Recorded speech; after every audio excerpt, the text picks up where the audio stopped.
ఓం నమ శివాయ శ్రీమాత్రే నమ. మిత్రులకి శ్రేయభిలాషులకి అలాగే నన్ను ఇంతగా ఆదరిస్తున్న యూట్యూబ్ ప్రేక్షకులందరికీ కూడా పేరు పేరు ధన్యవాదాలు. మిత్రులారా, మీ అందరికీ కూడా ఆ పరాదేవత ఎల్లవేళలా మీతో ఉండి మీ మనోవాంఛ నెరవేర్చాలని మనస్ఫూర్తిగా కోరుకుంటున్నాను.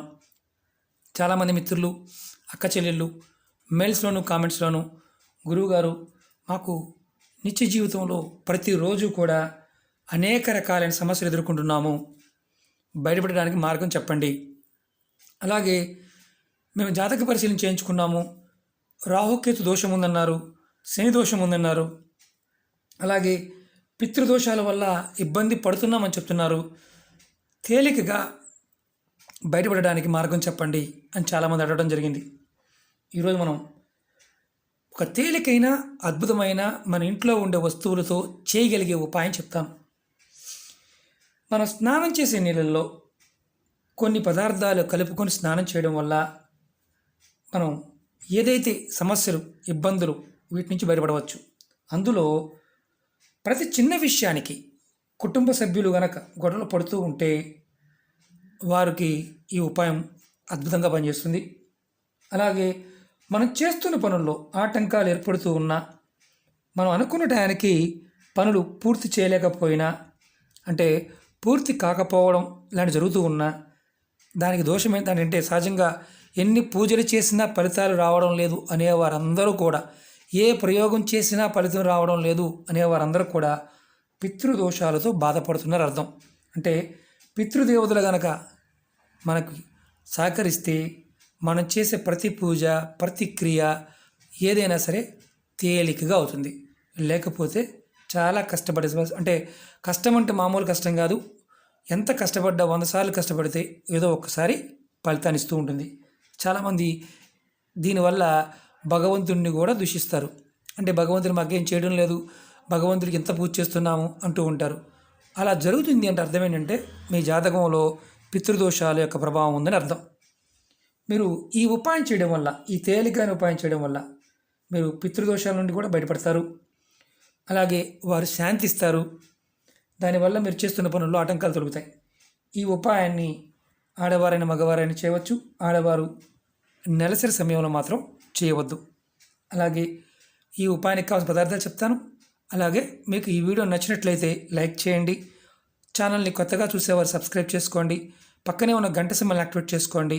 10 మంది మిత్రులకి షేర్ చేయండి. అలాగే మన ఛానల్, కొత్త ఛానల్ 2 వీడియో డిస్క్రిప్షన్ బాక్స్లో పెట్టడం జరిగింది, వాటిని కూడా సబ్స్క్రైబ్ చేయండి. పక్కనే ఉన్న గంట సింబల్ని యాక్టివేట్ చేసుకోండి.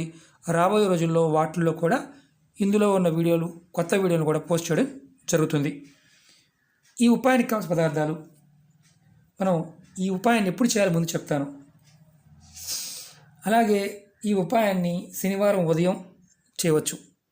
అలాగే ఈ ఉపాయానికి కావాల్సిన పదార్థాలు పచ్చకర్పూరం లేదా కర్పూరం ఆయిల్. ఇలా ఉంటుంది కర్పూరం ఆయిల్. దీన్ని క్యాంపర్ ఆయిల్ అంటారు. కర్పూరం ఆయిల్ మనం ఇది ఆయుర్వేద షాపుల్లోనూ ఆన్లైన్లో కూడా దొరుకుతుంది. పచ్చకర్పూరాన్ని కంపల్సరీగా పచ్చకర్పూరం వాడడానికి ప్రయత్నం చేయండి. మీరు శనివారం ఉదయం స్నానం చేసే నీళ్ళల్లో ఇంత ముక్క, చిన్న ముక్క, ఇదిగోండి ఇంత ముక్క ఇలా పౌడర్ చేసుకొని మీరు నీళ్ళలో వేసుకోవచ్చు.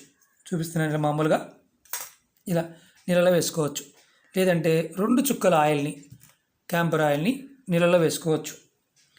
మీరు ఆయిల్ కూడా వాడవచ్చు, పచ్చకర్పూరం డైరెక్ట్గా కూడా వాడవచ్చు. ఇలా వేసుకుని స్నానం చేయడం వల్ల మీరు ప్రతిరోజు కూడా ఉదయం సాయంత్రం కూడా చేయవచ్చు. ఇలా చేయడం వల్ల మీకు అదృష్ట ద్వారాలు తెరుచుకుంటాయి. మీ జాతకంలో ఉన్న దురదృష్టం తొలగడానికి అదృష్ట ద్వారాలు తెరుచుకుంటాయి. మీరు రాహుతోనూ, అంటే జాతకంలో రాహుకేతు దోషము, శని దోషము, వీటి నుండి బయటపడడానికి అవకాశాలు ఏర్పడతాయి. ప్రతి శనివారం ఈ ఉపాయాన్ని చేయండి. రెగ్యులర్గా చేస్తాము అనుకునేవారు కూడా రెగ్యులర్గా చేయవచ్చు, ఎటువంటి ఇబ్బంది లేదు. అలాగే ఇంకొకటి ఏంటంటే పితృదోషాల నుండి బయటపడడానికి, ఎవరైతే ఏది చేసినా కలిసి రావడం లేదు అనుకుంటున్నారో వారు ఈ చిన్న పరిహారం చేసి చూడండి. అద్భుతమైన ఫలితాన్ని ఇస్తుంది. సమస్యల నుండి, కష్టాల నుండి బయటపడడానికి కూడా ఈ ఉపాయం ఉపయోగపడుతుంది. శుక్రవారం రాత్రి పడుకునే ముందు ఒక గిన్నె తీసుకోండి. దానిలో కొంచెం నీరు తీసుకోండి. చూపిస్తాను మీకు నేను. నీరు తీసుకొని దానిలో చిటికెడు నల్ల నువ్వులు, ఇదిగోండి నల్ల నువ్వులు, చిటికెడు అంటే ఇంత, చూడండి ఇంత, దీంట్లో వేయండి. మీకు చూపించడం కోసం చేస్తున్నాను. అలాగే తర్వాత దానిలో చిటికెడు నల్ల మినుములు, మినపప్పు ఉంటుంది కదా, పప్పు కాకుండా గుండ్రంగా ఉన్న మినుములు, పొట్టు తీని మినుములు చిటికెడు వేయండి. తర్వాత దీనిలో ఒక లవంగం, ఇదిగోండి లవంగం, ఒక లవంగాన్ని వేయండి. వేసి మీరు ఈ శుక్రవారం రాత్రి పడుకునే ముందు ఒక గిన్నెలో నీళ్ళు తీసుకొని దానిలో ఇవన్నీ వేసి పక్కన పెట్టుకోండి. గిన్నె మీద మూత పెట్టి ఉంచండి. ఇది ఎక్కడైనా పెట్టి ఉంచండి. రెండో రోజు ఉదయం, అంటే మీరు నిద్ర లేచిన తర్వాత, అంటే శనివారం ఉదయం మీరు స్నానం చేసే నీళ్ళలో రాత్రి మీరు గిన్నెలో పక్కన పెట్టుకున్న నీళ్ళని కలుపుకొని స్నానం చేయండి. ఈ ఉపాయాన్ని మీరు 5 శనివారాలు చేయండి. అంటే ఇలా శనివారం, శుక్రవారం రాత్రి వేసుకోవడం, శనివారం ఉదయం స్నానం చేయడం. ఈ విధంగా చేయటం వల్ల పితృదోషాలు, ఏదైతే పితృదేవతల వల్ల, శాపాల వల్ల ఇబ్బంది పడుతున్నారో, పనులు అవ్వడం లేదో ఆ పనులు పూర్తవడానికి మార్గాలు తెలుస్తాయి. అలాగే సమస్యలు తగ్గుతాయి. చాలామంది అంటూ ఉంటారు, గురువుగారు మాకు ఏది చేసినా కలిసి రావడం లేదు గురువుగారు, ఎందువల్ల? జాతకంలో మేము అన్నీ చేస్తున్నామండి, పూజలు చేస్తున్నాము, అయినా కలిసి రావడం లేదు, ఎందువల్ల? పితృదోషాలు ఉన్నా, శాపాలు ఉన్నా మనం ఏది చేసినా అంత అనుకూలతగా ఉండదు. అలాగే ఈ ఉపాయానికి మనకు కొన్ని అనుమానాలు ఉంటాయి. ఇది ఎవరైనా చేయవచ్చు, నెలసరి ఉన్నప్పుడు మాత్రం చేయవద్దు. మతము, జాతి, కులం అలాంటిది ఏమీ లేదు. మరి ఇందులో ఉన్న గింజలు మన ఒంటి మీద పడతాయి కదా గురువుగారు, వాటి వల్ల ఏమైనా ఇబ్బంది అవుతుందా, ఇలా అనుమానం కూడా ఉంటుంది. అలాంటిది ఏమీ లేదు. మీరు స్నానం చేసేటప్పుడు వీటిని మామూలుగా అలా చేయడ్డం పెట్టి ఇవి తీసేసి కూడా స్నానం చేయవచ్చు. బకెట్లో వేసుకొని కూడా స్నానం చేయవచ్చు. తొక్కడం వల్ల కూడా ఎటువంటి నష్టము లేదు. తల స్నానం చేయాలా, మామూలు స్నానం చేయాలా అనుమానం ఉంటుంది. మీరు ఏది వీలేదు ఇది చేయండి. తల స్నానం చేయాలి రూల్ ఏమీ లేదు, మామూలుగా స్నానం కూడా చేయవచ్చు. రెండవది, మీరు బాగా బలంగా గుర్తుంచుకోవాల్సింది ఏంటంటే, ఇది 5 శనివారాలు కంటిన్యూగా చేయండి.